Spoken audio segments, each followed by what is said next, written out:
Hey guys, it's Maurice here from Headcount, and I'm here to discuss a question that I get a lot, and that is, how do I choose a good recruiter?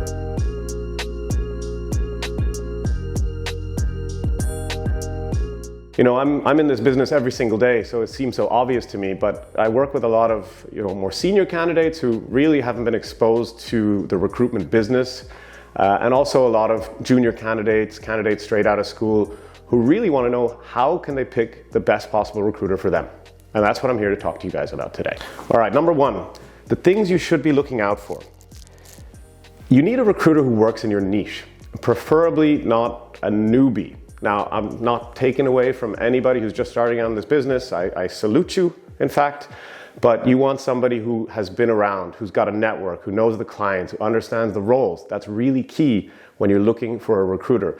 You want somebody who understands immediately what would make sense for you as a next career step, somebody who's able to benchmark you with respect to salary, somebody who will give you tips on your CV, somebody who stays with you throughout the process, somebody who gets back to you, somebody who doesn't drop you after you get rejected by one client. Next up, you want to understand how you identify a good recruiter, and that's by asking questions. So a couple of questions that you could be asking in your first contact with a recruiter is, what's your relationship with the client? You want to go with a recruiter who's got a solid relationship with a client, who's either been retained by the client, working exclusively with the client, or has got a relationship going back a couple of years. That's really important. You want to know how often they work with profiles like you.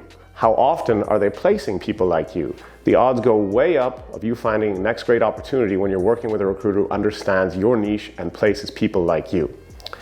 Finally, you want to understand how long this person has been working for the agency they're working for. This is important because somebody that's hopping around from agency to agency usually is not that successful. So you want somebody who's kind of entrenched in that niche and understands exactly what it is that you're looking for. Last but not least, what are the red flags?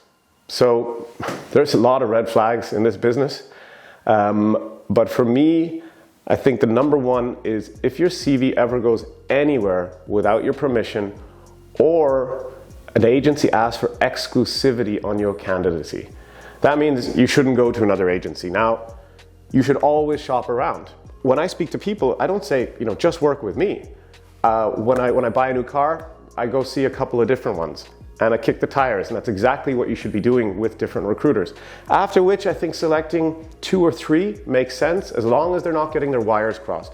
So you need to be open with your recruiter, but they should also be open with you. And if you have had something happen where your CV's gone somewhere it shouldn't have, if they're not spending, 30 to 40 minutes on your initial interview, they don't know you yet.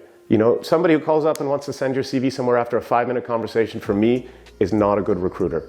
All in all, I think it should be how you feel when you're talking to this person. Go with your gut. Do you like them? Do you think you would get on with them in a longer term relationship? If that's the case, and all the other boxes are ticked, you've probably found a good one, and you're on your way to your next career step. Thanks very much, guys, and till next time. Bye.